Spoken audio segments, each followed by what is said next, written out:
नमस्कार, good morning friends, welcome to SBI security daily morning podcast. बात करते हैं पहले ग्लोबल क्यूज़ की। तो ग्लोबल क्यूज़ आज के लिए सपोर्टिव लग रहे हैं। कल के दिन हमने मार्केट में एक स्ट्रॉन्ग सेल ऑफ देखा था and this is primarily because the US has sign new tariff on Mexico and Canada and China, which is now postponed for 1 month, especially for Canada and Mexico. So we see that US market overnight reacted positively. In fact, they were recovered from the day's low, and today the Asian market also reacting positively. And with this particular action, we have seen that the US dollar index also recovered to 108.7 and bond is now dropped to 4.5%.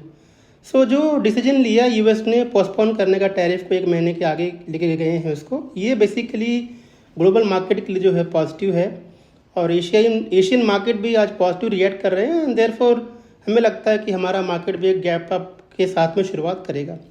आइए अब बात कर लेते हैं कौन से ऐसे stocks हैं जो फोकस में रहने वाले हैं। तो बात करते हैं पहले रिजल्ट्स की। तो यहाँ पे कुछ कंपनियों ने जो रिजल्ट डिक्लेयर किए हैं मार्केट आवर के बाद में कल के दिन, उसके बारे में बात करते हैं। तो first is gateway district park. While the revenue remained flat for the current year, there is a strong jump in the profitability. So we believe that the stock will react positively. Then we have Premier Energies Limited. The revenue gone up by 2.5 times, EBITDA gone up by 4.2 times, and profit of the company gone up by 5.9 times. तो हमें लगता है कि काफ़ी अच्छे number हैं premiere energies के लिए और ये स्टॉक आज पॉजिटिव रिएक्ट कर सकता है। केईसी इंटरनेशनल ने भी अच्छे नंबर डिक्लेयर किए हैं। 6.8% जंप जो है सेल्स के अंदर है। एबिटा लगभग 21% बढ़ कर के आया है। मार्जिन में भी इम्प्रूवमेंट है और नेट प्रॉफिट 34% बढ़ कर के आया है।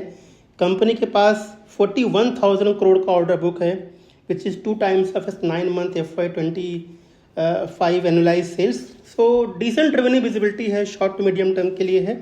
तो we believe that KEC international will also react positively. Dome Industries have also delivered a strong number. Revenue gone up by 35%, EBITDA gone up by 27%, profit of the company gone up by 36%. So overall number is broadly in line with the market expectations with the decent set of margin. So we believe the stock may react positively. Then we have Paradeep Phosphate. Strong number again from that company. Revenue gone up by 58%. There is also profit jump by nearly 46%. So we believe that Paradeep Phosphate may also react positively. NLC India has delivered a strong set of number and better than the market expectations. Revenue of the company gone up by 39%. EBITDA में अच्छी खासी बढ़त है, लगभग दुगने की बढ़त EBITDA में है और प्रॉफिट भी लगभग डबल बढ़ करके आया हुआ है। तो profit is now 668 crore as compared to 250 crore rupees same quarter last year. तो ये नंबर बहुत बेहतरीन है एनएलसी के लिए। तो हमें लगता है कि ये भी कंपनी आज पॉजिटिव रिएक्ट करेगी। अब बात करते हैं कुछ और कंपनियों की जो आज अपने न्यूज़ के दम पे फोकस में रहेंगे। तो यहाँ पहला है सिप्ला ने कहा है कि कंपनी अपनी साउथ अफ्रीकन सब्सिडरी में करीब 900 million South African rand investment करने वाली है। तो ये कंपनी के लिए लॉन्ग टर्म के लिए पॉजिटिव रहने वाला है। Time Technoplast has received 41 crore rupees of order.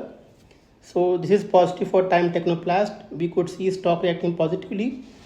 And finally NLC India again in focus. The company plans to invest 1,110 crore rupees in joint venture with Rajasthan Rajya Vidyut Utpadan Nigam Limited. So positive for NLC India in the long term. Friends, result season जो है वो चल रहे हैं तो आज भी काफ़ी कंपनी को रिजल्ट आने वाले हैं। अगर मैं बात करूँ निफ्टी में तो यहाँ पे एशियन पेंट टाइटन का रिजल्ट आने वाला है, जब बाकी और बहुत सारी कंपनीज हैं जैसे टाटा पावर है, टोरेंट पावर है, लेमन ट्री है, Azad engineering, JK tyres, Metropolis health care, Mishra Dhatu Nigam, Thermax, V Mart, Whirlpool, Zydus wellness, PC jewellers, happiest mind. So we have a long list of company who are going to declare the results. So watch out for all these companies in focus. That's all from our side. Thanks for listening our podcast and I wish you all the best for today's trade. Thank you. Investment in securities market are subject to market risks. Read all the related documents carefully before investing.